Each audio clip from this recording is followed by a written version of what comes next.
Hi, I'm Jenny from the Missouri Star Quilt Company. I'd like to show you this darling little quilt behind me. Isn't this so cute? I love these little triangle quilts. The first time I saw one, it was an antique quilt that was made in old shirtings and things like that, and it was just beautiful. And I thought I would try it with some little more modern fabrics, and it's just adorable. So really, no matter what fabric you choose for this, it's gonna be a pretty quilt. To make this quilt, you're gonna need the simple wedge ruler, and you're gonna need 2 charm packs, printed ones, and 2 white ones. And that's it for the whole quilt. Now, the reason we came out with the simple wedge ruler wasn't because the world needed another template. It didn't.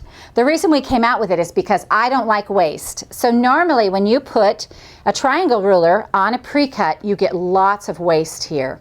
And you don't have that with ours, because with our ruler, you're going to put the edge of your ruler on the edge of the fabric. So I like to say, you put your wedge on the edge, and then you get 2 cuts out of 1 charm pack. So let's go ahead and cut that. We're going to go right down this side right here, and then I like to come across here like this, and make sure I got all those. There we go. And oh, I missed that little point right there.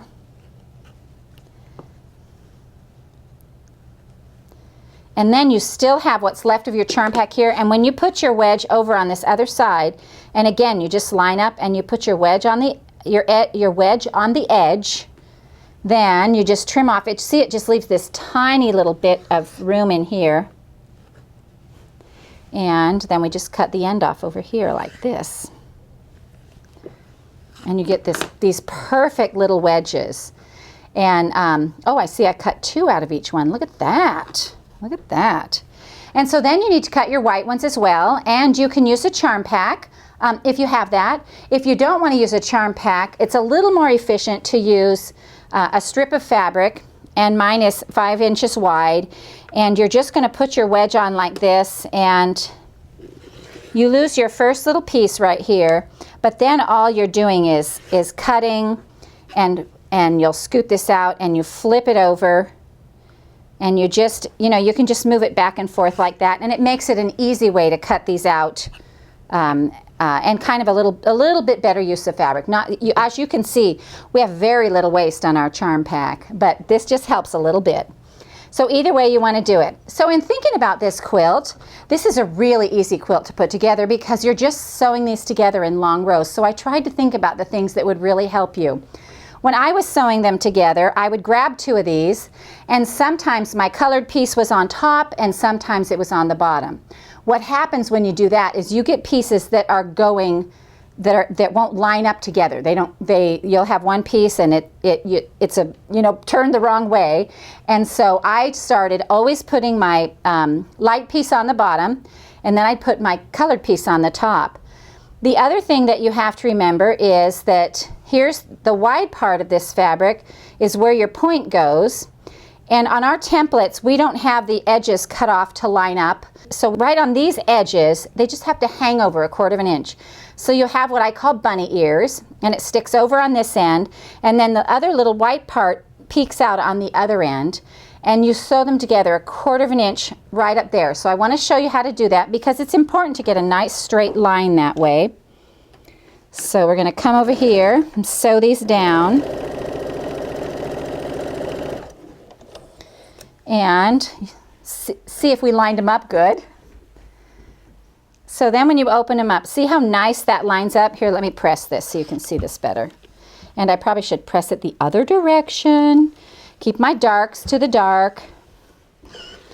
So here's this piece right here. And when I sewed this together, what I did was I sewed 2s and 2s and 2s, and then 4s and 4s, and then I would put them together as long as I needed them. So when I put mine together in rows, I put them in rows of 13. You can really choose whatever size you want. Mine just happened to come together that way. It's actually 12.5 because we're going to take that end piece off to make it straight so we can put our border on. But I'm going to go ahead and lay this one over and sew this for you one more time. So again, you see this little piece peeking out here and this little piece peeking out here, and we're going to go ahead and sew this on. And I'll make this row a little longer so you can see what I'm talking about a little better.